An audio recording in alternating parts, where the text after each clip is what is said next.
Welcome everybody, it's your boy, the Versace Stoner, with another episode of VSW. These sons will beat you. That's right, folks. Big news flash. Oh my God!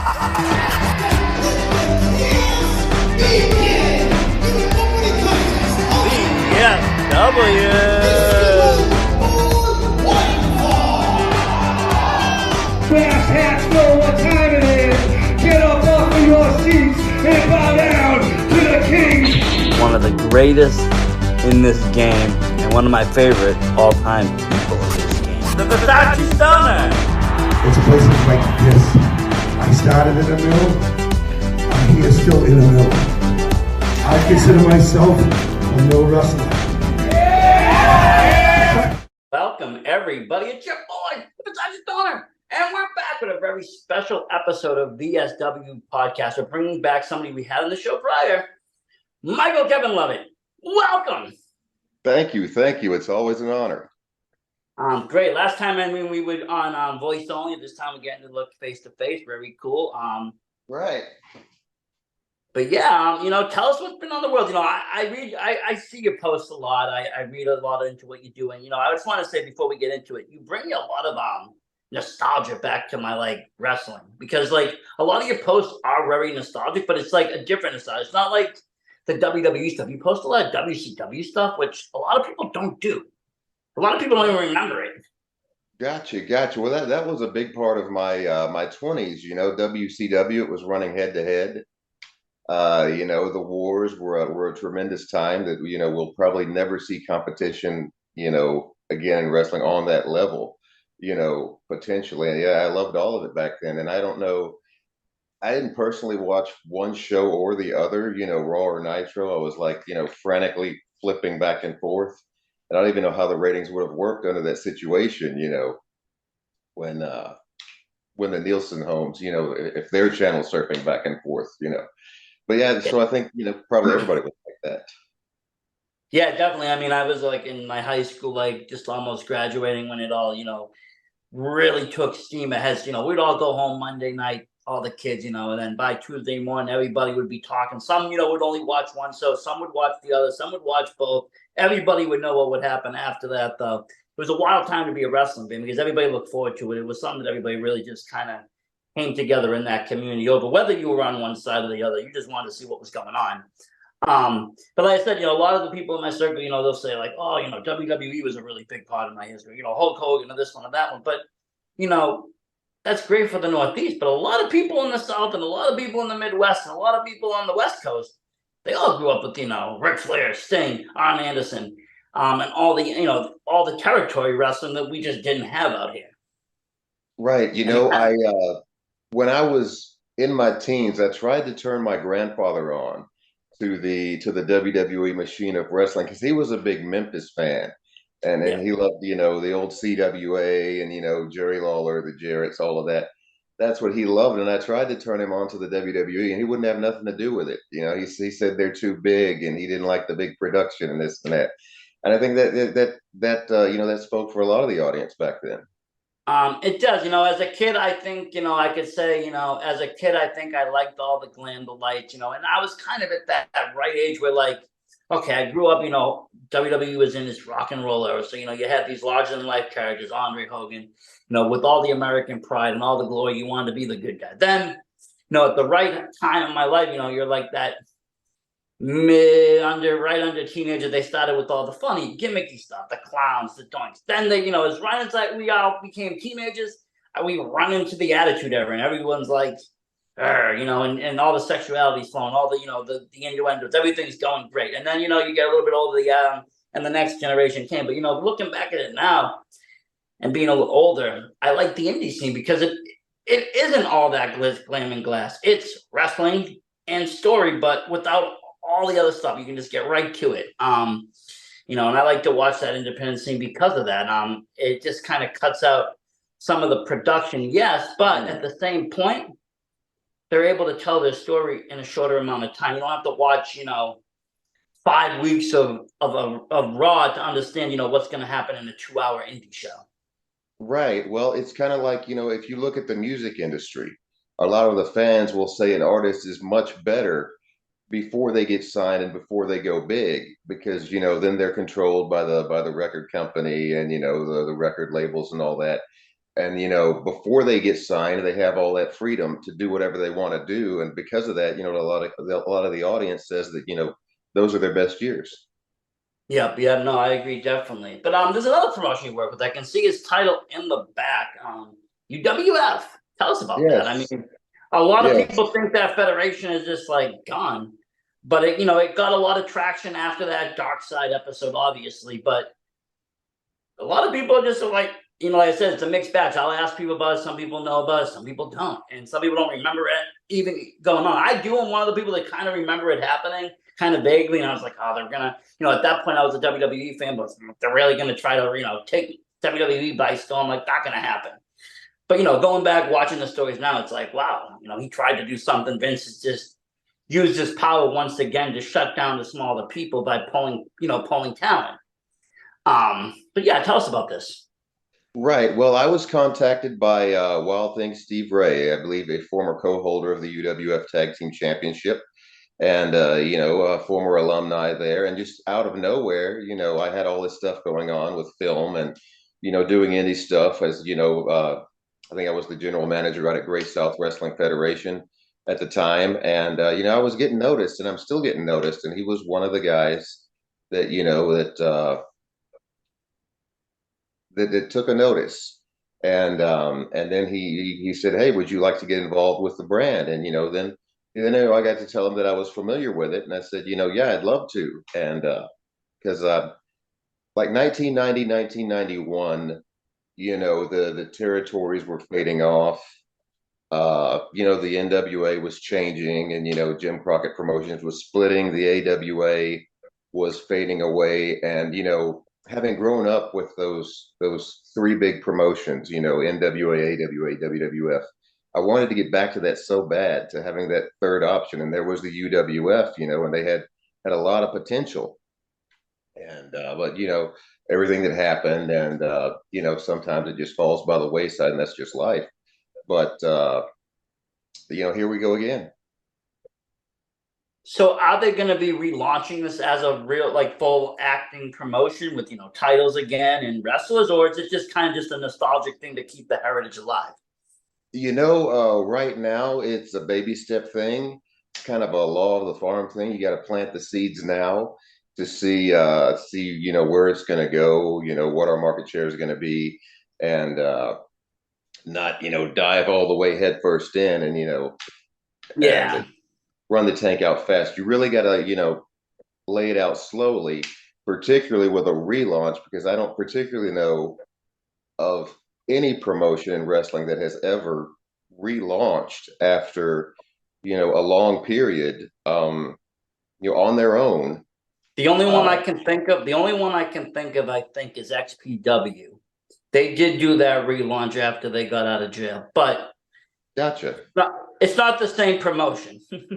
Right. It's really hard to Especially when there's a 20 or 30-year gap in timeline. It's like, okay, where do I start? But right. I Well, mean, the start is just getting the name back out there, getting people familiar with the older product, getting maybe even footage out there of the older product back, restored, stuff like that. That would be my right, first start, I guess, in a reboot, or even getting to see, like you said, who wants to watch this? Where's my demo sitting? right, Um, absolutely, totally agree. I mean, where I'm such a nostalgic wrestler, I'll pull it all. I'm like, all the old footage you can. I love when they, kind of pull all this stuff out. I mean, even though WWE does scrub a lot of it, it's great to see, some of these old Saturday night shows and just kind of, house It show kind of is. show be shown. It is. When I was a child, particularly with WWE, if you weren't on the current roster, you weren't acknowledged at all, and and that history just kind of vanished, and I mean, you had it on like the WrestleMania videotapes and this and that, but even then, the video library wasn't massively available like it is now. No. They would appear in like the Suncoast video stores, the Blockbuster, would have a handful of wrestling videos, but you didn't have that, access to the library like you did now. So the history was not, immediately accessible. Yeah, I mean now, I mean, cool as it is, back when Raw first came aboard, it wasn't what it is today. It wasn't ever like superstar versus superstar. That was just the main event. Everything else was basically like training. You had a jobber on one side, you had a superstar on the other. It's kind of cool now because these jobbers can kind of go right to Peacock, pick the date they worked, and be like, "Oh, there's my match." Boom. And Right, it's like, cool, I was absolutely. on Raw, and they can share it, they can show it. It's like now they have, the validity rather than just saying, hey, I was on Raw one year in, '94. Right. I mean, It's cool to think. So I do see a lot of guys that have been like, I was on Raw, and I'm on Raw, back in the day. And now, that footage is kind of out there, which is nice to say. But yeah, this will be kind of an interesting project to kind of see where it goes. Like I said, it does have a rich history and heritage, and it was a formidable, promotion in its day. Like I said, if Vince hadn't done undermining tactics and it wasn't the way the monopolized went, it would have went somewhere. It had the talent, it had the right. people, it had a lot of the magic. Had a lot of the potential to do really big things, but the cards just unfolded a different way. Sometimes it's just like that, and but we're gonna see where it goes this time. That's great. That's great. And how's your movie career going? How's that going? It's going good. I had to make a list for this because I got some stuff going on. Yeah. I just got done shooting a film with Timeless Dreams Productions called The Last Passage. In that, I play the role of God, working alongside actually UWF alumni, Wild Thing Steve Ray, and he was playing the devil. So we got to act a little bit there, and that was the first time I met him, in person. I'd been talking to him, talking business for a while on the phone, but up until that point, I didn't really know if that was really this guy, and you just never know. But it turned out everything was legit, and we just had a chemistry.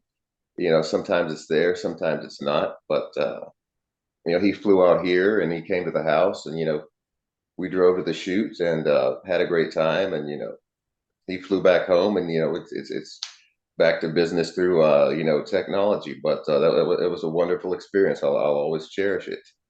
Yeah. Having watched him on ESPN and as a child, and then here I am shooting a film with him. It was really cool. Yeah, it's like kind of seeing things, come full circle when you see, your childhood heroes, and then like here they are in live and flesh, and it's like, wow. Right, um, absolutely.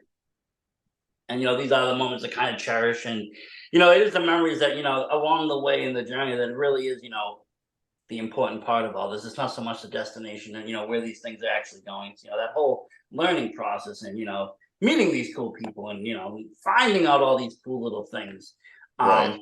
I believe the last time we talked, it was, I think you just finished up with the Soldier's Fortune, That was A Soldier's Secret. I was Soldier's. playing the homeless military vet Josh Sweeting, that Yep. that kind of leads the lead character back to the real world after he's coming home from the war, and he's having the PTSD, and my character kind of helps him ease back into the real world, and so that one has actually been re-released. It's been shot again on a larger budget, and it's doing some screenings and it's getting a lot of attention. So that's it's been renamed The Lonesome Soldier, which was the title of the book it was based on by the author and our director Linda Lee.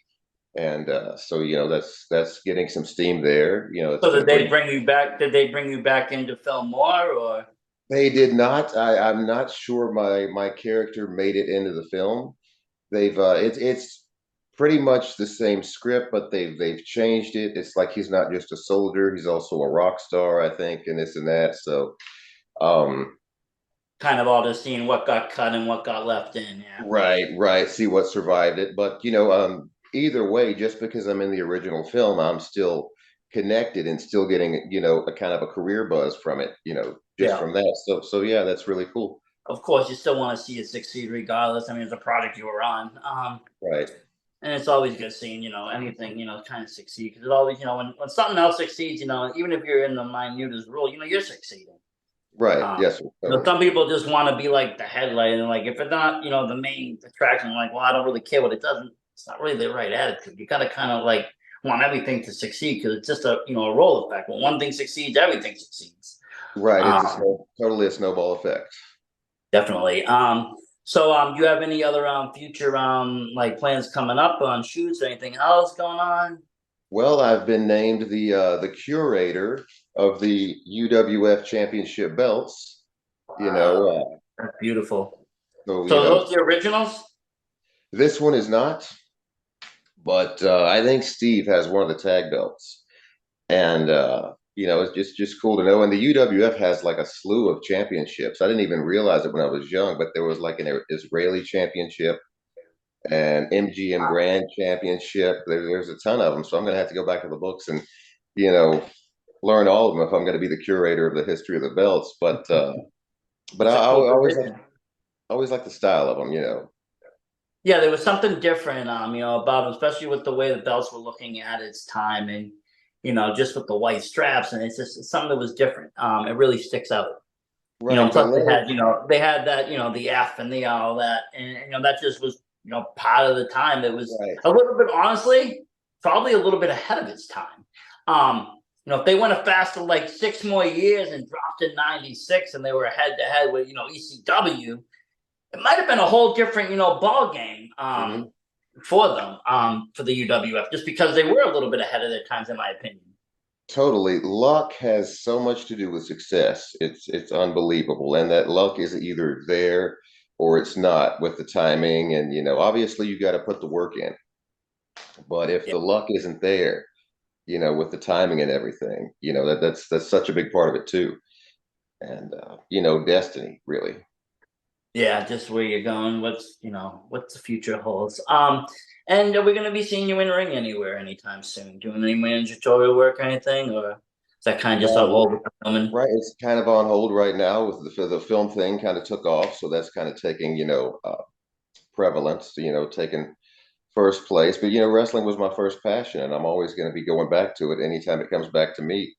And the UWF thing is pushing forward, and having been named the curator of the belts, that's really cool. It just sounds cool, the Yeah, curator, it's just like a cool title, and then like a plus guy in having all that gold around it, and it's like, what? Oh, like a guy in a museum, late at night or yeah. something. But a But yeah, cool museum, not one, not one of those boring ones. It's a cool one. right. But yeah, like I said, I'm gonna be interested in seeing, where all this kind of goes, because like I said, it was, a part kind of in my childhood, and having things brought back is, kind of what's happening these days. You see it in movies getting rebooted, you see cartoons kind of making their appearance, and see the two things happen: either they're really good or they're really bad. Hoping with this and you guys taking your time, it will be really good. Like you said, taking your time coming and easing back into anything and kind of just feeling the waters is the way to go. Diving head first, That's it. and it's just going to be dangerous. But I do thank you for coming back on this. I always like to kind of circle around my guests and see what they're doing, what's up with them. We'll be putting all your links and stuff on this so everybody can follow you as well and see what you're going to be doing.